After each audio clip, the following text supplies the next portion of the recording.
Natutuwa ang Department of Health sa pagtangkilik ng maraming mga Pilipino sa generic medicine. Patunay daw ito na mabisa at mura ang generic medicine. Balitaan mo kami, Jackie Sai.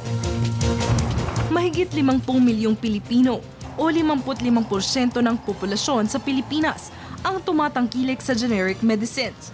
Ayon kay Department of Health Secretary Enrique Ona, ito ay matapos ipasa ang Republic Act 6675 o the Generics Act of 1988.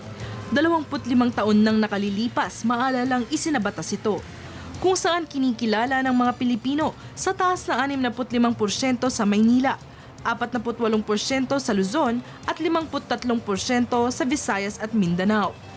Nagbigay rin ng parangal o Gawad Generic Awards ang ahensya sa ilang individual na nagtulak ng batas na pinakikinabangan na ng marami gaya ng Cheaper Medicines Act of 2008.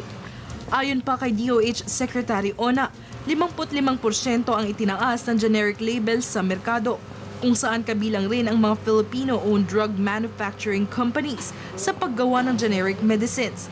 Siniguro naman ang pamahalaan sa pangunguna ng DOH na sa pamamagitan ng mga generic at affordable medicine, napapanatili ang kalidad na maaaring tangkilikin ng bawat mamamayan sa bansa. Dagdag pa niya, patuloy na kumikilos ang ahensya upang masiguro na sapat, may kalidad at swak sa budget ng pamahalaan at publiko ang mga gamot na hatid ng mga generic medicine. Para sa Telebisyon ng Bayan, Jackie Sai.